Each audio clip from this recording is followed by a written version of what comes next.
अपने दादा दादी के पास, अपने चाचा चाची के पास, अपने परदादा परदादी के पास, अपने नाना नानी के पास खेलते थे, बड़े होते थे, कहानियां सुनते थे। और उन कहानियों में क्या होता था?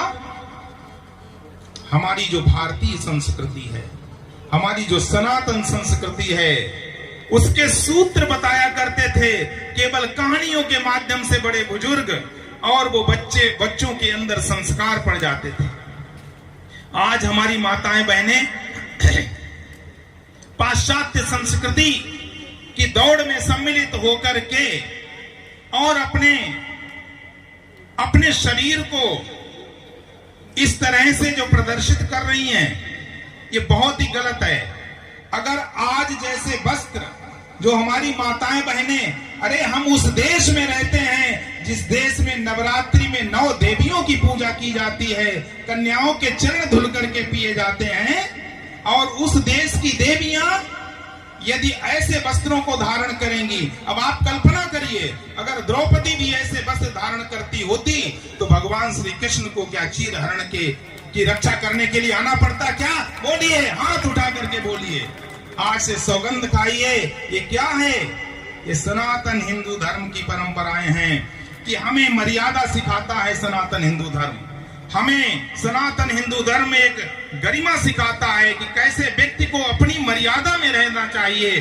सनातन हिंदू धर्म जो है वो अपनी आत्मा का धर्म है। सनातन हिंदू धर्म जो है वो अपनी आत्मा का धर्म है, स्व का धर्म है, और स्व का धर्म कभी छोड़ा नहीं जाता।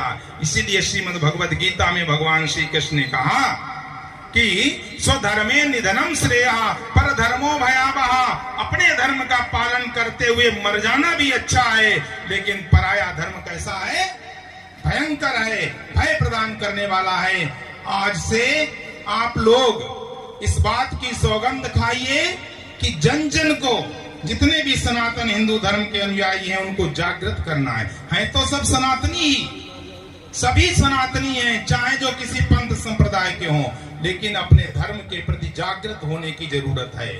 तभी तो स्वामी विवेकानंद ने कहा था कि उत्तिष्ठ जागृत वराण्य बोधयत, उठो जागो। अच्छा एक बात बताइए, पहले जगाया जाता है कि पहले उठाया जाता है? पहले जगाया जाता है कि उठाया जाता है? पहले जागने के लिए कहा जाता है, बाद में कहा जाता है उठो।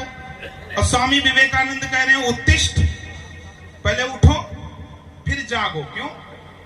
जो सोया हुआ हो उसको जगाया जाता है महाराज, और जो प्रमाद की अवस्था में पड़ा है, न सोया है न जाग रहा है, उसके लिए ये शब्द कहा जाता है कि उत्तिष्ठ, उठ जाओ, सचेत हो जाओ, अलर्ट हो जाओ। क्योंकि अगर आप सचेत हो जाएंगे, अलर्ट हो जाएंगे, तो क्या होगा? ये सनातन धर्म के अंदर अभी इतनी शक्ति है, अगर हम इस भारतवर्ष में जहां 100 करोड़ हैं, वहां पर हिंदू राष्ट्र की बात नहीं करेंगे तो फिर कहां करेंगे? कौन सी ऐसी जगह बचेगी? आज अपनी भविष्य की पीढ़ियों को बचाना है तो सनातन धर्म का झंडा फहराना पड़ेगा, अपने धर्म का पालन करते हुए। इसी के साथ मैं अपनी वाणी को विराम देता हूं। 3 बार जयकारा बोलिए।